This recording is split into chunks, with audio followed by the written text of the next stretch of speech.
It's the video you weren't supposed to see until today. The district attorney only deciding to release this surveillance of a deadly officer-involved shooting in the Midway District. Shots fired, shots fired.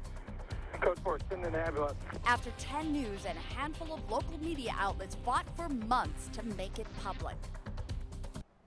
It is a legal fight that we've been involved with since Fridoon Nehad was shot to death by a San Diego officer back in April. And today's release is a last-minute move by the district attorney to explain what happened in the moments leading up to that deadly encounter in a Midway alley. We have team coverage on this story, starting with Melissa Messiha live with the battle to get that video. Mel. Yeah, it took a court order and a federal judge's decision. The district attorney's office released a video of the shooting that happened here and much more before the victim's family released it. DA Bonnie Dumanis said she did this in order to provide a complete picture of what happened. This is the video 10 News fought for in court showing a deadly police shooting on April 30th. Police responded to a call of a man threatening people with a knife in the Midway District. That man later identified as Fridoon Nehad. The DA released several videos.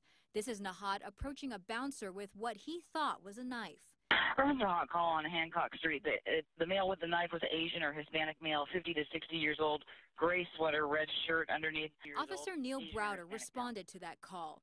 32 seconds after he found Nehad, Browder fired his weapon. We are pausing the video the second before Browder shot him. Shots fired, shots fired. Code 4, send an ambulance. The DA said 2 witnesses heard the officer tell Nehad to drop the knife. Give me some gas, hurry up. This is video from another officer's body camera. The DA said Browder held his finger in the bullet wound to stop the bleeding.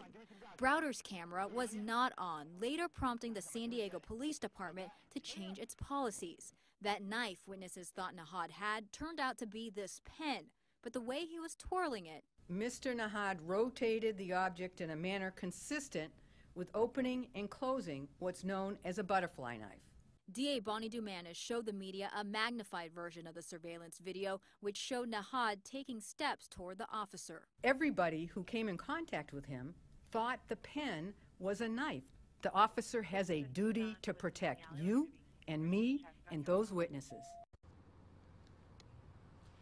Now, the DA said the officer and Nehad were 17 feet apart. That's about from where I'm standing to this yellow wall right here.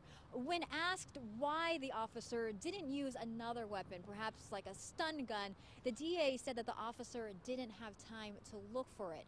Right now, there is a civil case ongoing as well as a federal investigation into the shooting. Reporting live in the Midway District, Melissa Messiha, Team 10.